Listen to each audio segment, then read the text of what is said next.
Amigos, ya se acerca el 25 de julio y es el día en que se venera Santiago Apóstol aquí en Santiago, Tulantepec. Y es por eso que queremos hacer este video para compartirles todo lo que es la historia de esta parroquia, que son dos realmente. La que está a mis espaldas es la antigua y a mi izquierda es la nueva. Así que invitamos a José Francisco Palacios, que es un historiador de aquí de Santiago, Tulantepec, y también platicamos con el párroco para que nos explique todo lo que es la historia de estas parroquias y de Santiago Apóstol. Así que acompáñenos a un servidor, Juan José Caballero, y a Rosita Garrido y a Leslie Olvera. ¿Cómo está, padre? Buenas tardes. Muy buenas tardes, muy bien. Mucho gusto. Cuéntenos, ¿qué tiempo tiene usted ya atendiendo esta parroquia aquí en Santiago, Tulantepec? Aproximadamente 11 años. Yo llegué aquí el 14 de enero del 2014. ¿Cuál es la historia de esta parroquia de Santiago? Bueno, sí, esta es la parroquia original dedicada a Santiago Apóstol el Mayor, ¿sí? Y esta parroquia, pues, se inició la obra en 1940, la obra de esta iglesia, y se culminó en el año 1949. Inclusive ahí en la entrada está la fecha, números romanos, de cuando se terminó, 1949, se termina ya la parroquia. ¿Sí? Perdóneme usted la ignorancia, dice usted Santiago el Mayor, Santiago Apóstol. ¿Qué es esa palabra de mayor? ¿Es para diferenciar de alguien más? Claro, Santiago el Menor. Cuéntenos quién es quién. Claro, los dos son apóstoles de Cristo, ¿verdad? Sabemos que fueron 12 los apóstoles de Cristo, los que convivieron con Cristo, ¿verdad? Y Santiago, el Mayor, pues era entre los principales, ¿verdad?, de todos los apóstoles. Bueno, Pedro, desde luego, pero juntamente con Pedro y Juan, su hermano, que eran hijos del Zebedeo, ¿sí? Ellos fueron, pues, hasta cierto punto, pues, privilegiados por Cristo, porque estos tres apóstoles, entre ellos Santiago Apóstol el Mayor, participó tanto en la resurrección de la hija de Jairo, como también en la oración de Cristo en el huerto de Getsemaní, y en la transfiguración de Cristo, cuando Cristo los invita y se transfigura y les muestra ahora sí que una probadita del cielo, ¿verdad? Este Santiago Apóstol Mayor es el que estamos viendo aquí, es el mismo que escribió en la carta de Santiago que está en la Biblia. Exactamente. Nada más hay que distinguir. Aquí Santiago, como está representado, los españoles lo tomaron como su patrono, ¿verdad? Porque él fue a evangelizar a España, ¿sí? Y allá estuvo evangelizando durante algún tiempo, ¿sí? Porque él no es de allá de España, ¿no? Pero sí, era de Betsaida, de Betsaida, que ahora es Israel, exactamente, un judío. Sí. Los españoles lo adoptan como su santo y después de ahí supongo que viene para acá. Porque fue a evangelizar allá, ¿sí? Okay. Y por eso los españoles lo tienen como su patrono. Y aquí en Santiago, ¿cómo surgió el que sea patrono de Santiago Tulantepec? ¿De dónde? ¿Cuál es su origen? Bueno, los españoles aquí, la fábrica de Santiago Textiles, que ya tiene mucho tiempo, aún todavía está ahí, ¿verdad? Pero en su apogeo, pues ellos son españoles, los de la fábrica, los dueños. Ya, bueno, ya hace tiempo, ellos ya fallecieron, están los nietos, bisnietos, los encargados, ¿sí? Y por ellos, precisamente, llegó aquí también esa devoción a Santiago Apóstol, y por eso lo representan así, los españoles. Como en español. Así como está, exactamente. Pero de hecho se le representa también como Santiago el Peregrino, porque él fue peregrinando a España, lo que ahora se realiza a través de las peregrinaciones a Santiago de Compostela. Sí. Muy bien. Ya en estos 11 años que usted tiene aquí en Santiago Tulantepec, ¿qué cambios ha tenido esta parroquia? Bueno, hablemos de el cambio en cuanto a la iglesia. Bueno, de cosas materiales, pues vamos a hablar. En cuanto a la construcción, pues ya estaba el templo muy chico, ¿verdad? La gente ya no cabía aquí. Entonces se decidió, siendo párroco el padre José Fernández Barragán, que estuvo aquí cerca de 31 o 32 años. Y pues ya estaba grande, empezó el templo, el otro templo, ya no cabían, pero pues lo dejó sin terminar. Yo llegué y pues terminé. Bueno, la mayor parte de la construcción ya está hecha, ¿sí? Faltan detalles, muchos detalles, ¿no? Inclusive las bancas de aquí, que tenemos por eso hay muy pocas bancas, las llevamos para completar. Allá tenemos ya bancas nuevas. Y entonces de esa manera pues ha habido ese cambio, ¿no? En cuanto que el templo era pequeño, entonces se pensó en hacer el templo grande, que se dedicó a la Sagrada Familia, pero no cambia de patrono. El santo patrono es Santiago Apóstol. Por eso ese templo pues lo estamos conservando, ¿no? Sí. Muy bien. Padre, y se acerca ya el 25 de julio, que es el día que se venera este santo. ¿Cómo, como parroquia, no como fiesta anual de Santiago, sino como parroquia, cómo es la celebración? Bueno, yo los invito a participar en las festividades, ¿no? De alguna o de otra manera. Hacemos peregrinaciones. Pues la parroquia se compone de varias comunidades, varios pueblos y comunidades de aquí. Y entonces el santo patrono anda en su recorrido por todas las comunidades, ¿sí? Y en un tiempo celebramos, recién llegado, empezamos a celebrar, ya tiene un año que se había comenzado, la Noche de Fe, que es el 24. Y se hace un recorrido por algunas calles de la población y llega a unas casas, se convive con ellos, se les da la explicación de Santiago, reciben a Santiaguito, llevamos el peregrino y hace todo ese recorrido. Este año va a ser también un recorrido, no necesariamente que se llame Noche de Fe, pero hace un recorrido también, ya lo está haciendo de hecho, ya. Desde hace como 2 meses comenzó. Y ya en la mera fiesta se va a hacer, en la víspera, se hace también la procesión en algunas casas y luego llega aquí a la fiesta, o sea, a la misa, principalmente de la 1. 25 a la 1. A la 1 de la tarde. Y luego viene pues, también la cabalgata. La cabalgata también ha participado algunos años en estas festividades, ¿sí? El mismo 25 de julio. El 25 de julio. Con campesinos y población general. Sí, algunos traen tractores para bendecir y otros sus caballos, pues, en la cabalgadura. Pues muchas gracias por la invitación a Juan José, a las maestras que me hicieron otra vez el favor de invitarnos para hablar ahora más enfocados del Templo de Santiago y todo lo que está alrededor de Santiago Apóstol. Lo que pasa que pues tenemos mucha inquietud pues en saber más de Santiago. Es hermoso Santiago y pues ahorita en las fiestas tenemos que saber por qué se venera al santo, ¿verdad? De aquí de Santiago. De Santiago. Fíjense que pues cuando llegan los españoles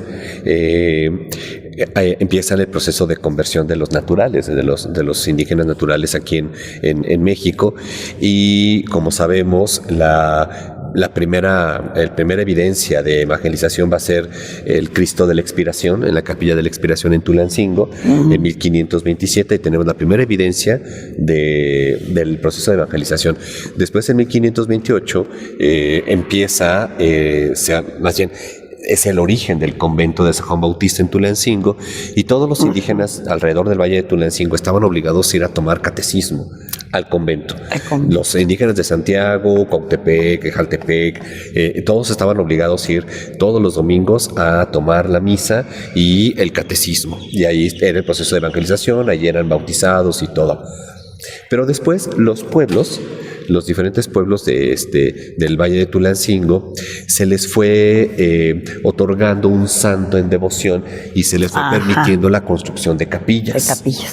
Y muchos pueblos entonces empiezan a llamarse con el locativo prehispánico.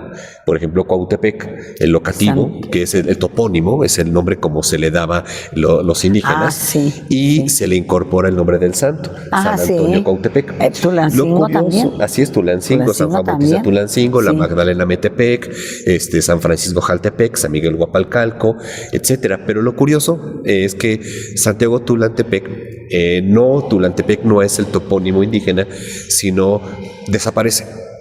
En las fuentes históricas no aparece el topónimo de Santiago, sino solamente aparece el nombre del pueblo de Santiago.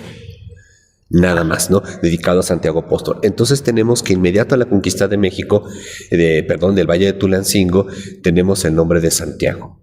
Y es el Santiago Apóstol, es el Santiago Peregrino, un santo muy, como lo dijo el padre Antonio, es un santo muy predilecto y que acudía mucho el pueblo de España, ¿no? Sí. Pero me gustaría hablar un poquito del Santiago, precisamente apóstol. Sabemos que es el apóstol que cuando tras la muerte y resurrección de Cristo para los creyentes, los apóstoles se expanden por todo se expanden y se esparcen por todo el Imperio Romano, y Santiago termina en España, ¿no? Principalmente en la zona de Galicia. Y con el tiempo, Santiago empezó a ser un santo que era de los peregrinos. Por eso siempre se le pusieron advocaciones como el bastón de peregrinaje. Pero ya la imagen del Santiago Apóstol que nosotros conocemos es el Santiago Apóstol de la Edad Media. Este Santiago milagroso que en la batalla de Clavijo, Clavijo es un pueblo que se encuentra en la comunidad autónoma de La Rioja, en España, en la batalla de reconquista de los españoles en la península para expulsar a los moros o a los musulmanes, en una batalla precisamente, en la batalla de Clavijo, Santiago Apóstol, según en esta leyenda, se aparece en lo alto de la montaña, montado en un caballo. Y eso es bien interesante porque en la iconografía cristiana anterior a la batalla de Clavijo, Santiago se representa caminando con su bastón. Pero en la batalla de Clavijo es cuando empieza a ser un Santiago ecuestre. Y ahí aparece en su corcel blanco, montado con la capa roja de un caballero, el sombrero, la espada, el estandarte de Cristo, que en este caso es el bastón con una banderola. Y este Santiago, todo un caballero, empieza a aparecer ya en lo que es a finales de la Edad Media, empieza a aparecer con trajes de armaduras de guerrero, de caballero, de conde, es decir, de noble español, ¿no? Y esta imagen es la que lo toman como iconografía los españoles y la utilizan mucho en sus batallas. Cuando Hernán Cortés viene a México y hace la conquista, en la batalla de Centla, allí es cuando, según las narraciones y los escritos, Hernán Cortés le dedica a la batalla de Centla, pide la protección de Santiago para poder enfrentar a los indígenas. Recordemos que Hernán Cortés, cuando empieza a emprender el camino de Veracruz a la Ciudad de México, en Centla, en Zempoala y en Cholula sostiene unas batallas fuertes, duras contra los indígenas, estos señoríos que pertenecían al Imperio Mexica.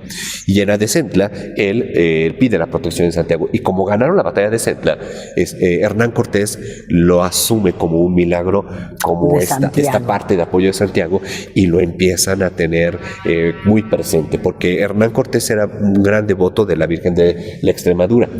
Pero los españoles, sus dos imágenes a las cuales, sus dos personas santificadas que ellos veneran demasiado, de Santiago Apóstol y la Virgen de los Remedios, ¿no? Pero Hernán Cortés era un extremado devoto de la Virgen extremeña, y pues la Virgen de Extremadura y Santiago Apóstol acompañó las luchas de los españoles, ¿no?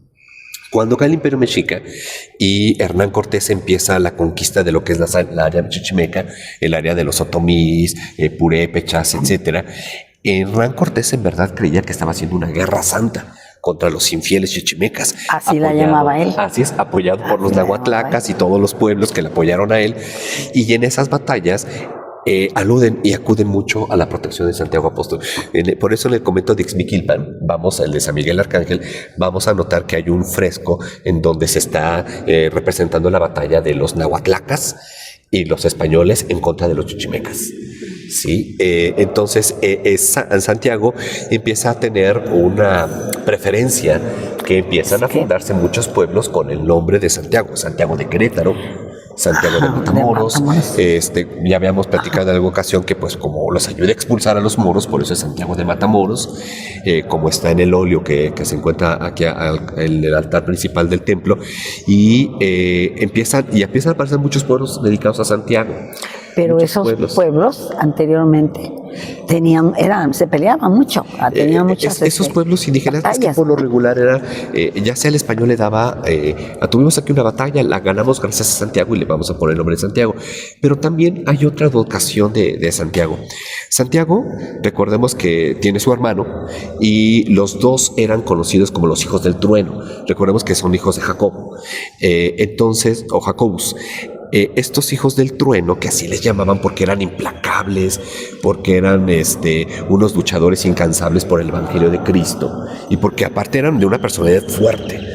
Entonces, estos hijos del trueno, como se les también decía durante la Edad Media, cuando viene el proceso de conquista y sincretismo de la cultura, las culturas mesoamericanas con la cultura española, los hijos del trueno, este santo con su capa, con sus botas, con sus espadas, con su sombrero, es un trueno, es un hijo del trueno, es una persona fuerte. Quiere ser y empieza estatura alta, ¿no? Y empieza a tener una relación con la lluvia, con las tormentas, con el viento.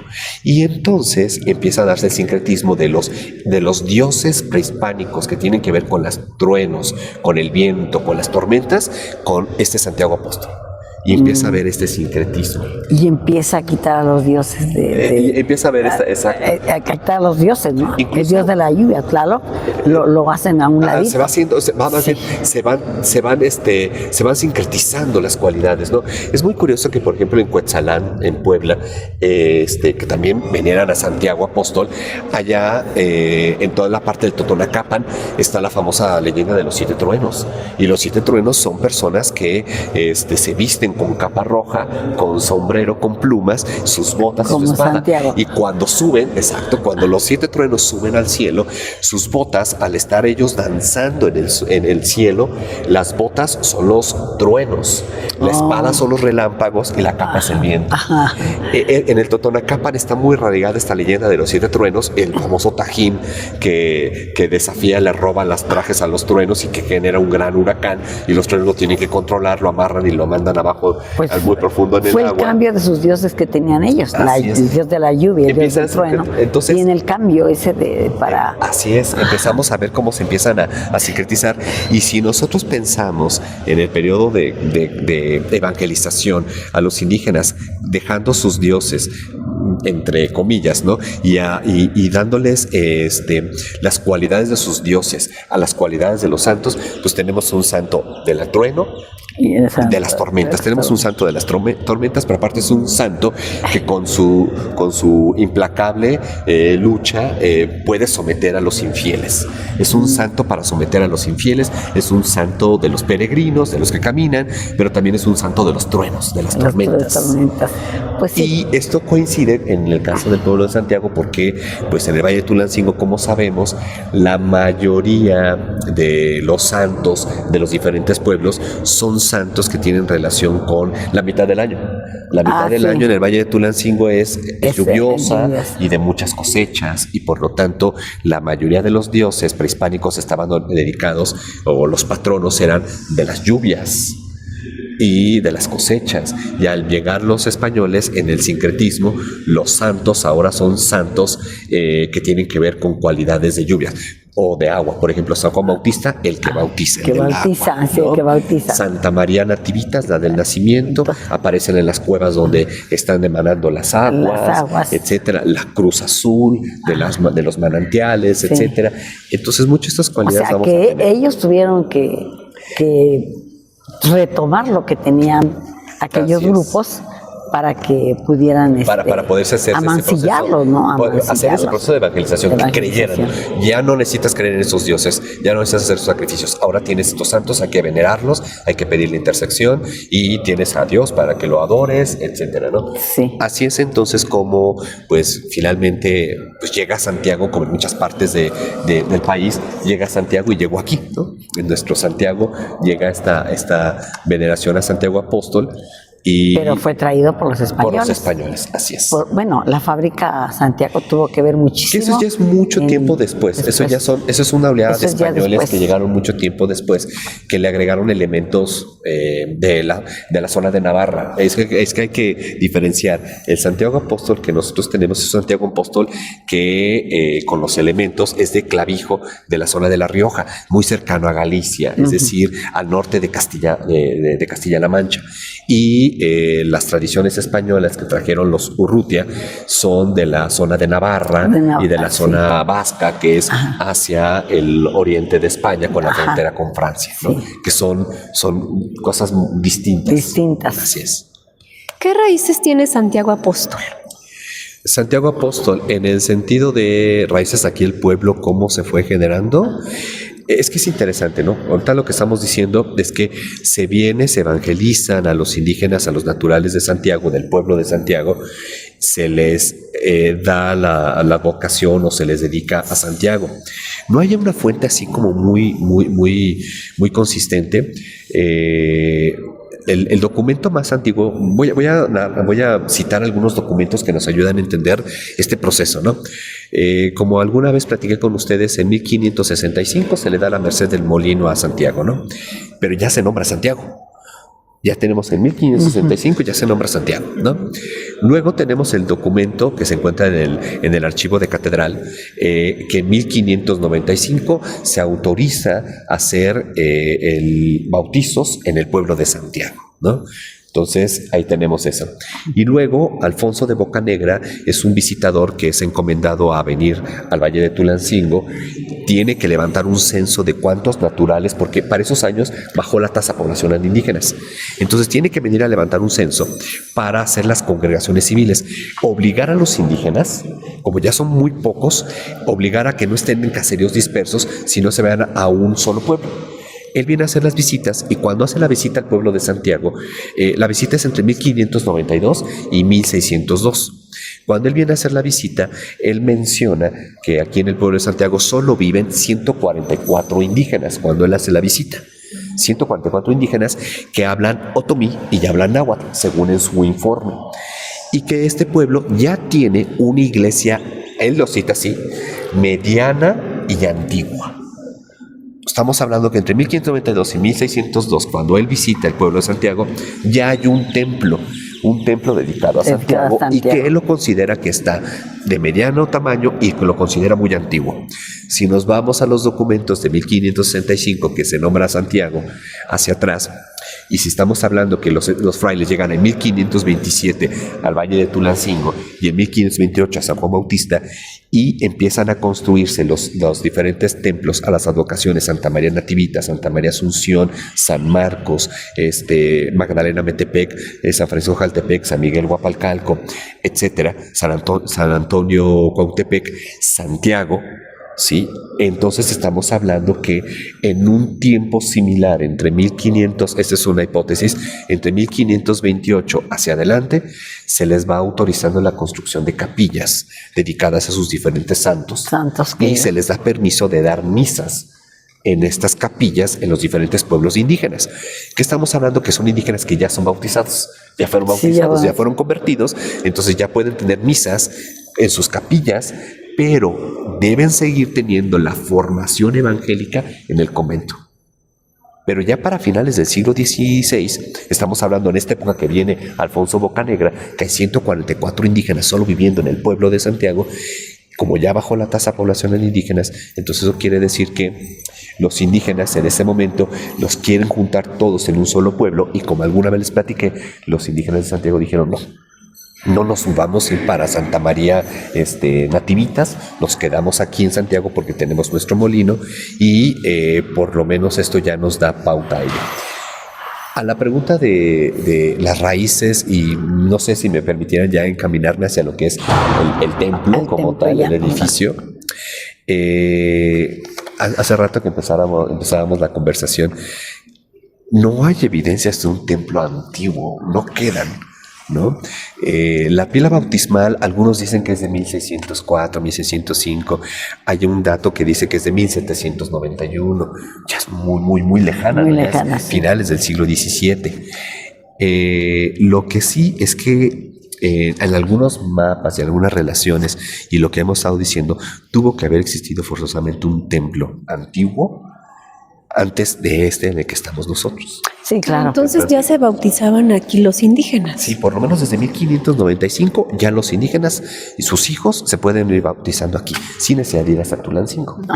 Porque Por lo impusieron su religión los españoles. Así es, ¿no? Y la pila bautismal, ya sea que sea de 1600 o de 1791, eso es la única evidencia que tenemos del templo antiguo anterior a este. Hay algunas fuentes que dicen que el templo de Santiago se quemó. Eso era muy común, porque al tener las candelas o las velas encendidas en los templos que siempre se tenían, siempre había descuidos y terminaban quemando los Quemándose, templos. Casi sí. siempre. Catedral de Tulancingo se quemó siendo convento, por eso hicieron la catedral, y luego se quemó la catedral, por eso ya no hay retablos. Porque catedral tuvo 2 incendios. ¿Ah, sí? ¿No? ¿Eso como en qué Así año es. fueron? El último incendio fue en el siglo XX, cuando se quemaron los retablos a principios del siglo XX. Pero el otro incendio fue a finales del siglo XVIII, cuando después ahí es el pretexto para hacer la catedral. Hay algunas fuentes, no son muy fidedignas, pero por lo menos lo podemos dejar en el tema de la crónica, que el templo de Santiago se quemó previo a la construcción de este templo.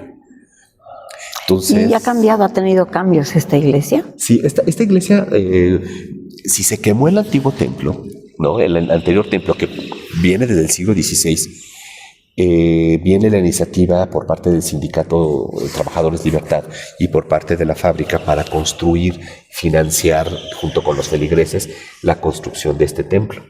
Y este templo empieza a construirse en 1940-41 y termina de construirse, como bien está la fecha, en 1949, pero ya con esas características que vemos hoy en día. Ajá. ¿Y qué estilo? ¿Y qué estilo es esta Es una iglesia? arquitectura vernácula. Estamos hablando de que son los 40. Ajá. Es una arquitectura que se intenta inspirar en la arquitectura colonial mexicana y en la arquitectura moderna Sí, porque mexicana. tiene Tiene elementos. De hecho, está inscrito en el catálogo de monumentos religiosos e históricos del estado de Hidalgo. Y está ya dentro del catálogo del INAH. Es un templo que ya está protegido por las leyes de monumentos históricos en México. Y más tarde, ya estamos hablando que es la primera década del siglo actual, Sí. pero ya está dedicada a la Sagrada Familia, como lo dijo el padre. Pero Santiago Apóstol solamente se construyó un templo nuevo. No sabemos si encima, es que no hay datos, faltan fuentes que nos Sí. digan. Y casi las iglesias que están, por ejemplo, Bentoquipa y aquí son iguales. La de Bentoquipa pequeñita, pero es lo mismo. La de Bentoquipa, que está dedicada a San Juan Bautista, decíamos hace rato, un santo con agua, pues es muy lógico porque San Juan Bautista bautiza en las aguas del río Jordán. Ahí nace el manantial de cangrejos, pues era muy lógico entender que ahí podía haber un San Juan como San Juan Bautista Hueyapan, ¿no? Ah, sí, Hueyapan. claro, sí. Igual es un manantial, o sea, esto es muy común en el periodo novohispano, ¿no? Pero ¿Y como qué tiempo tiene de ser las ferias aquí que veneran al santo? Hay un documento en el Archivo Histórico de Tulancingo de 1792 donde ya se describe que se le permita a los indígenas, curioso, todavía se habla de indígenas en 1792, Sí. que se les permita a los indígenas en sus festividades, o sea, que se les permita hacer. Y en ese Dar momento... su libertad, porque no eran libres. Es que los indígenas de aquel momento ya no son, ya, sobre todo los del Valle de Tulancingo, ya están muy mestizados. Ya no hablan la lengua, ya no se visten como antes, sino ya se visten como los mestizos y ya hablan español. Pero solo se les sigue considerando indígenas porque siguen siendo familias históricas, ¿no? Siguen Sí, siendo sí. familias históricas. Y las fiestas en Santiago Apóstol, pues tiene que ver con la tradición litúrgica católica, ¿no? Su novenaria, el santo es sacado a las calles del pueblo en una procesión de 9 días, regresa al templo, en el templo se le hace su misa solemne, curioso, eso sí, el padre José, el párroco anterior, en una entrevista que hace años le hice, me decía que cuando él recién llegó a la parroquia, había procesiones que venían de Pahuatlán, que venían de otros pueblos de la Sierra Norte de Puebla, y venían en procesiones al templo de Santiago.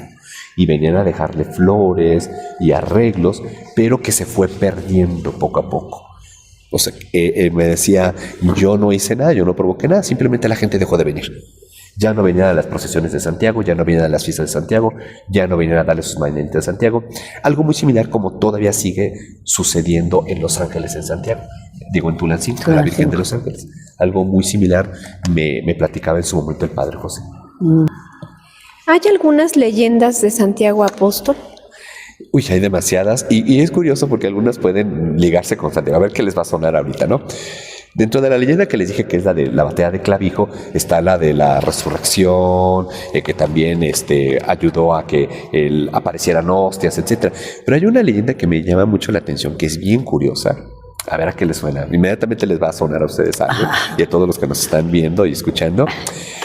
Resulta que allá en España, como es un santo de los peregrinos, resulta que un chico en España pues, tenía mucha hambre, tenía muchísima hambre, y se robó una gallina y un gallo, se los robó, los mató y los empezó a rostizar. Y entonces cuando lo cachan, pues lo iban a apedrear, lo iban a matar, ¿no? Le iban a condenar a muerte por robo. Y entonces el gallo y la gallina resucitan. Ay. Y entonces era muy común que los peregrinos que pasaran por el campo yendo al camino de Santiago, que tenían mucha hambre, era muy común que se les apareciera una gallina y un gallo para que te los comieras. ¿No? Es curioso porque aquí nos suena, y les decía que aparte de la leyenda del puente de la gallina, que hay otro puente de la gallina en Oaxaca, en Guerrero, que se aparece también una gallina. El camino por donde va la vía del ferrocarril, ese era el camino, antes de que fuera vía de ferrocarril, ese era el camino para Huauchinango. Ese camino era, incluso me acaban de compartir, y le agradezco mucho al director del Museo de Zazacuala, Jorge Romero, que me compartió precisamente un mapa de 1780 y digamos que confirmamos muchas de las hipótesis que de repente en hacemos, aquel ¿no? entonces, cuando era un lago, ahí por Medias Tierras, ahí era un lago y era el Valle de las Nueces. Acaba de decir algo interesante. El Valle de Tulancingo, en épocas de lluvias, ¿qué nos pasa?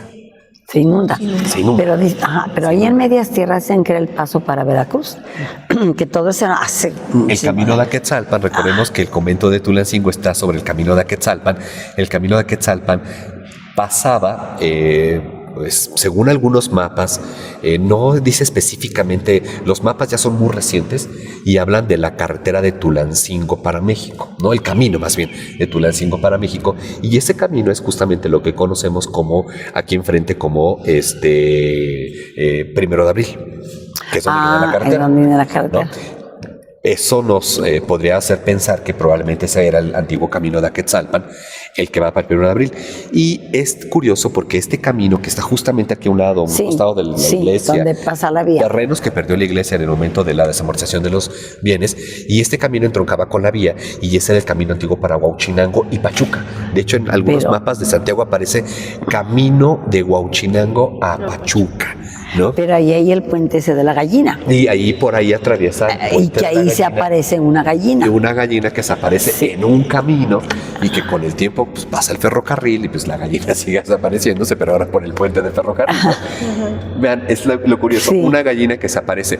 Aquí en Santiago no está ligado a la leyenda del puente de la gallina con Santiago Apóstol, no está ligado, pero ahora sabemos que dentro de los muchos milagros que se le achacan a Santiago, o sea, no es un milagro directamente de él, pero como son peregrinos que van a darle las gracias a Santiago en el camino de Santiago de Compostela, pues aquellos peregrinos hambrientos se les aparece una gallina y un gallo para que se los coman, ¿no? Pero Y no ¿cómo pasa se nada, vino ¿no?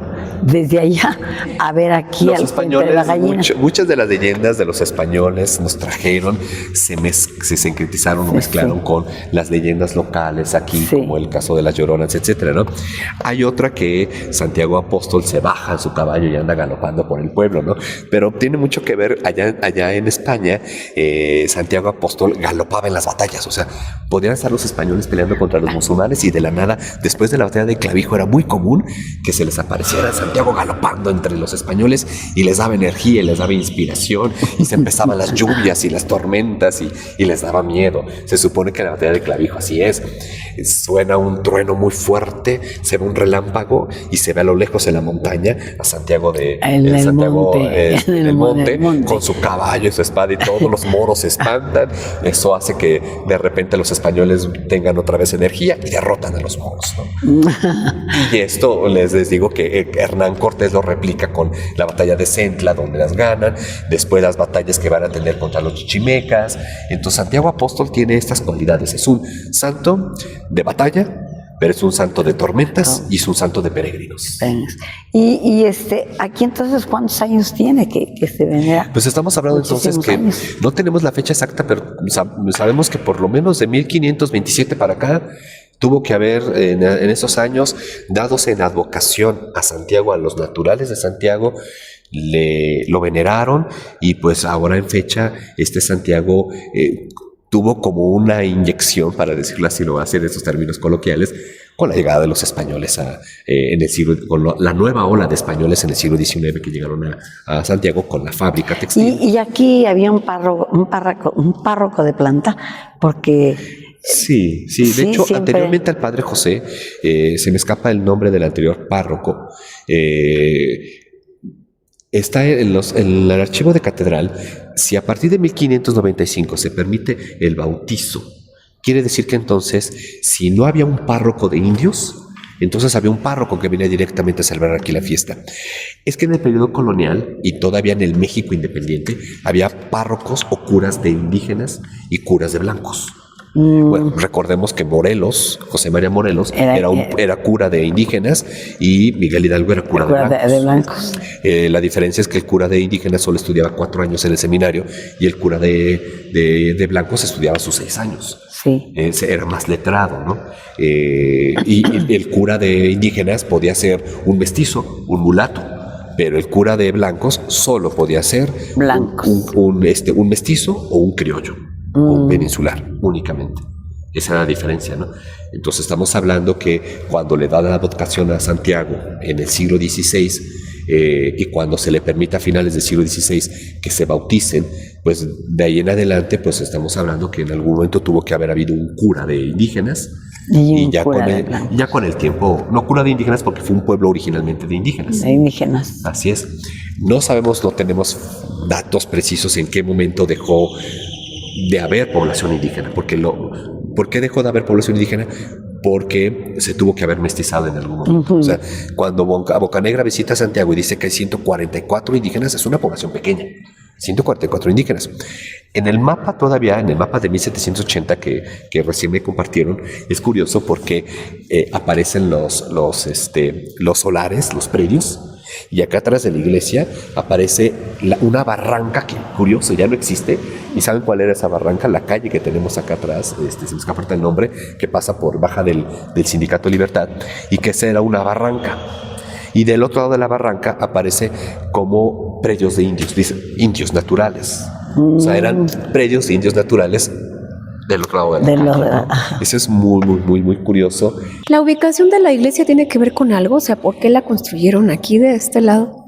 La iglesia de Santiago, a pesar de que es un templo del siglo XX, está con las características de los dos templos prehispánicos, Oriente a Poniente. Catedral está de Oriente a Poniente, muchos de los templos, Santa María Nativita, Santa María Asunción, están de Oriente a Poniente. Sus puertas Tiene que de ver, acceso. no, tiene que ver con la cosmogonía prehispánica. La cosmogonía prehispánica hacían los templos, las pirámides, de tal manera que el sol naciera detrás de ellos, es decir, de frente, se naciera a las espaldas, y uno estando enfrente de la pirámide, viera cómo el sol nacía detrás de la pirámide. Y a su vez, que enfrente de la pirámide tuvieras el ocaso del sol enfrente de ti. Eso se llama hierofanía, cuando estás ocupando la posición del sol, la luz del sol, para poder hacer predicciones astronómicas, pero también un calendario agrícola. Las pirámides eran ocupadas de esa forma, y cuando llegan los españoles entendieron esa cosmogonía, y pues por lo mismo Que la tenían los indígenas. para evangelizarlos y para dejen a sus dioses y pónganse a venerar y adorar a Dios. Entonces empezaron a construir templos con esas características. Porque abajo de cada templo casi hay pirámides. En muchos templos y conventos del país tumbaban parte de la pirámide para encima construir el templo. Sí, y eran Aquí no sus- se da el caso. No lo sabemos, ignoramos. Porque Pero- como les digo, el templo antiguo, que por lo menos se menciona en algunos documentos del siglo XVI, ese templo antiguo fue totalmente suplantado por porque por lo menos en el mapa de 1780 sí se observa, y ahí dice iglesia, pero no le pone campanarios nada, sino pone simplemente una casa con una puerta, ¿no? O sea, un cuarto con una puerta. Es simplemente ideográfico, ¿no? Entonces, si estamos viendo de que el templo está ahí y encima se construyó el otro, entonces estamos hablando que el templo antiguo tuvo que haber sido suplantado, destruido probablemente o enterrado. Y eso no nos ayuda pues ahorita en nada a entender. Probablemente ese templo sí pudo haber sido encima de un templo prehispánico. Probablemente la capilla de la Expiración está arriba de una Está arriba de una pirámide. Está arriba de una pirámide. Y en esa vino Cortés. Pero es bien curioso que en esa capilla, obsérvenla, está de norte a sur, Sí. porque es 1527. Ajá. Llegaron los frailes y lo que hicieron fue poner ahí una capilla dedicada al Cristo de la Expiración, el Cristo que está muriendo, el Cristo que murió. La de Santiago ignoramos, puede que sí, Sí. por lo que se utilizaba. La manzana principal del templo era la manzana de aquí, de la parroquia. La presidencia municipal, las casas y todos los predios que se encuentran a este costado y la parte posterior de la iglesia, todos eran parte del terreno del templo. Del terreno del de templo. la parroquia. Todo era parte de la parroquia.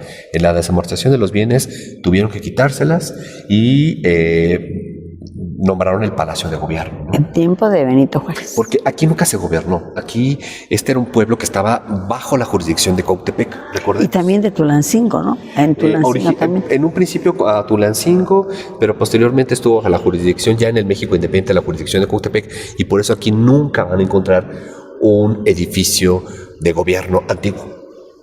Aquí no, porque el edificio de gobierno pues es a partir de 1900. Es como, por ejemplo, la jurisdicción de la Iglesia Católica está en Tulancingo. Así es. Aquí podemos ver el pergamino que hace un rato nos comentabas. ¿Nos podrás explicar? ¿Del óleo? Ajá. Del óleo. Bueno, miren, si ustedes observan el óleo, que este óleo sí ya es del siglo pasado, pero está hecho a la usanza todavía de cómo se trabajaba el barroco, ¿no? Si ustedes observan, está Santiago Apóstol vestido como caballero, ¿no? Como caballero de la Edad Media, un soldado con su capa roja. Las capas rojas eran muy importantes. Todos los nobles debían de usar capas. La capa roja, el teñido de rojo era muy caro. Desde la época romana, el teñido rojo es muy caro porque se obtenía principalmente del famoso del caracol Phoenix. Pero cuando los europeos descubren que la cochinilla grana Chinilla es de la cochinilla. púrpura, mucho más encendido, mucho más de sangre, se convirtió en súper De ahí sacaron los demasiado colores. cotizado. Entonces, este Santiago debe tener su capa roja, tiene su sombrero de caballero, tiene su estandarte, que es el estandarte de Cristo, la banderona de Cristo, que en muchos Santiagos ese es el bastón del peregrino, pero a este ya le agregan la espada y está encima, pues digamos, sometiendo a un musulmano, a un moro. Y pues la escena simplemente es una escena recreativa. Así como lo vemos también aquí la figura aquí al posterior, que está vestido también con su capucha, su sombrero, sus botas, su espada, porque recordemos que a este Santiago Apóstol se le fueron agregando varios iconos, ¿no? El icono de las tormentas, el icono de los peregrinos, la iconografía del convertor, del que convierte a los infieles, etc. Muchas gracias, maestro José Francisco. Le agradecemos mucho su tiempo y pues realmente necesitamos que los jóvenes pues sepan de esta historia tan hermosa, que usted no se la guarde, por favor, porque ayude para que todos aprendamos. Muchísimas gracias. Le agradezco mucho que nos haya dado un poquito de su tiempo. No, al contrario, muchísimas gracias a ustedes, maestras, que nos hayan invitado por segunda ocasión a hablar sobre temas de Santiago, y con muchísimo gusto, pues las veces que nos inviten, mi estimado gran amigo Juan José Caballero, y pues estamos a la orden y esperemos que igual compartan información, porque seguro va a haber gente, sobre todo adulta mayor, que tendrá muchísima tradición oral y algunos datos que se nos escapen a nosotros, porque hay muy poco documento, y eso es como un llamado a la presidencia municipal para que ya le dé orden y le dé acceso al archivo histórico a los investigadores. Es muy importante.